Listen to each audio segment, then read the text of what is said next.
Hello and welcome to the show. My guest today is one of India's most colourful politicians. He's an academic, an intellectual, a zealous crusader, and some would say a maverick opportunist.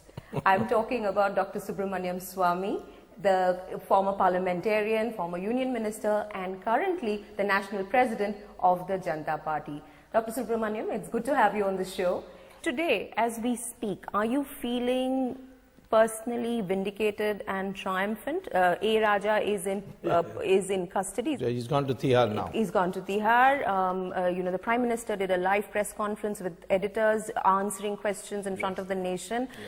Do you feel triumphant and vindicated, or do you feel impatient, and are you cynical of the outcome?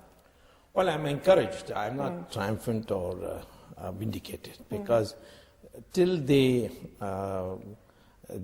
people who are behind it, there are many people, very important people. Unless they are prosecuted and sent to jail on a sentence, there cannot be a vindication. But I'm certainly very encouraged. I'm particularly happy with the Supreme Court. I mean, Supreme Court has really shown that it's an institution which still has got a lot of life compared to academia and media and parliament. In fact, I didn't use one word to describe you, but I could well may have, and that is litigant, isn't it? But never for myself.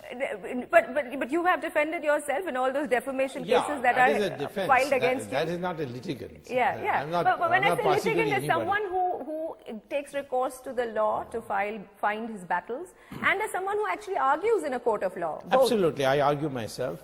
The thing is that it's no use just giving speeches anymore. People are fed up with speeches and walkouts in parliament. They want action. And the courts are the only places where you're getting action, because the government is so unresponsive. So from that point of view, I've learnt law. I didn't take a degree, but I learnt law, and my wife is a lawyer, so she does all the dirty work. But just for the record, as we speak, how many cases are you currently involved with? Well, actually not many, but if you look over the last 30 years, not 30, 25 years, I would say I would have fought on public interest, about 45 cases, and I won almost all of them. And as we speak?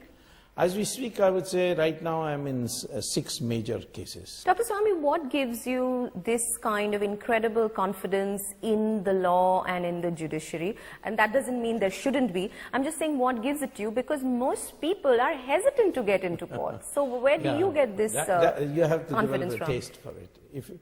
If you enjoy going to court and the hassle of getting in, sitting, waiting for your turn to come, and then the paperwork, and then running around serving notices, once you get over that, and you don't hesitate and don't mind going to court, it's really a very, very intellectually enriching experience. And I would suggest that law should now be made compulsory in schools. I want to go back to what happened this week, the week we are speaking. I'm sure you watched the Prime Minister's live press conference pretty closely. Explain to the public what they should understand as the quantum of losses in the 2G spectrum case, because in this conference, Dr. Manmohan Singh was quite equivocal. And he seemed to tilt in the favor of what Mr. Sibal has been saying about the size of the losses, which is 0. No, I don't think he's tilted in favor of Sibal. That's a spin on some people. He didn't want to let down Sibal, so he played around.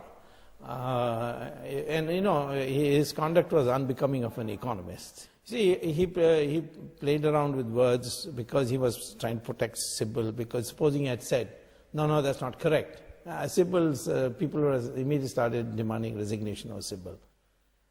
But as an economist, you should know that even if you don't have an auction, there is a concept in economics called opportunity cost.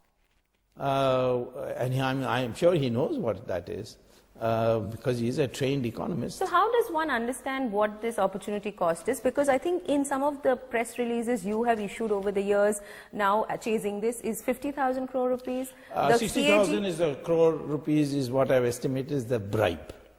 CAG says 1.76 lakh crores, 1.76 lakh crores of presumptive losses. Yeah, and all these words are important: presumptive, notional. Yeah. So, how does the public understand this? Well, public should understand that those who got the licenses, some of them sold it to other companies who didn't apply for the licenses, couldn't have got it anyway if they had applied. And they got 7 times or 8 times that amount. In the case of Tata's, they got 13 times when they sold to Docomo, you see.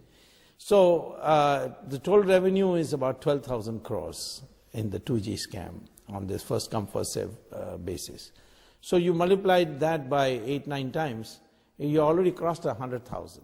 Then they also took into account, the CAG took into account the this dual technology, CDMA and all that. And then there's some unused spectrum. They put it all together, it came to 1,76,000. But let me tell you, they also said that by some other methods of estimating, it comes to 60,000 crores. I would say the people should understand it this way. Had this been genuinely auctioned, they would have got 1,76,000 or thereabouts extra. But that doesn't mean the bribe was 1,76,000. All right. Crores. The bribe, according to me, is about 35% of that, which is about 60,000 crores. In the Prime Minister's interaction with the editors, one thing was a constant refrain, which is that a lot of the governance deficit we are seeing in this country today can be blamed to 2 things. Most critically, the compulsions of coalition politics or coalition governments, and also, to a much lesser degree, the realities or the constraints that democracy poses. Dr. Subramanian, this is something that Indians are getting used to, as explanations for why we don't have good governance. What is the way out of this? Not as a politician, but as an academician. See, there was Morarji Desai was very decisive. He went out in 2.5 years. I mean, we came with a huge mandate. But he wouldn't agree to some of the demands of the coalition partners. So he had to go. I mean, he did a lot of good work, but he had to go. Same thing with Chandrasekhar, who is a brilliant prime minister for 7 months. In fact, the economic reforms was not brought by either Narasimha Rao or by Manmohan Singh. It was actually prepared by me with the full backing of Mr. Chandrasekhar, but we couldn't implement it.